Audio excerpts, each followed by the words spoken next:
I saw some reporting, again, bad reporting this morning, that we had formally requested an extension of the ceasefire. That is not true at this moment. This is a short-term disruption for the long-term strategic goal of the United States to ensure that the world's leading state sponsor of terror cannot obtain a nuclear weapon. That's a good thing for the American people. That's a good thing for people all over the world. I think it's close to over, yeah. I mean, I view it as very close to over. I think they want to make a deal very badly. And we have to stop them from ever having a nuclear weapon. What Obama did with that Iran nuclear deal, that was the worst deal ever made. When this is over, I think the stock market is going to boom.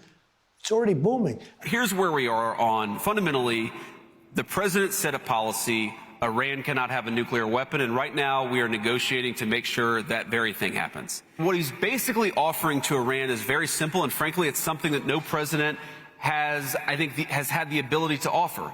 He said that if you're willing to act like a normal country, we are willing to treat you economically like a normal country.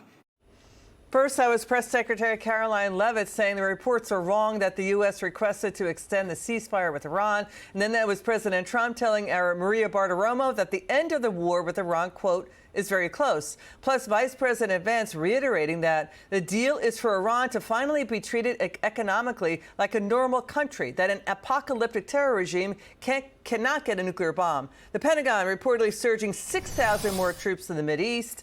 And they're going to be ending up there by the end of the month. Let's bring in from House Armed Services, Texas GOP Congressman Lance Gooden. Congressman, it's great to see you. What's your reaction to everything you heard? Because stocks are rising, hitting record highs on growing market optimism that an end may be in sight, that the president is moving forward correctly with Iran. Well, I feel like we've taken momentum back. I think the first few days of the Iran war, things were going well. We were taking out senior leaders of their government. And then as the weeks progressed, I think there was this sense that we were getting bogged down and when is this going to end? Last weekend, we had the talks in Pakistan that didn't bear fruit. And then what the president did was he flipped the script. He announced the blockade, he stood firm, he's enforced the blockade, and it's been a success. And I think that a lot of these critics of the president's plan have been quiet the last few days because what they're seeing is Iran is not succeeding economically, and they're in a place that they didn't expect to be. And so I think we are in a strong position, and I think certainly in the next few days you're going to see them start to move away from their extreme radical preferences. I think that they're negotiating position is not quite as strong as it perhaps was, and this blockade has been a huge success. Yeah, at least 10 ships now have been turned away, according to CENTCOM.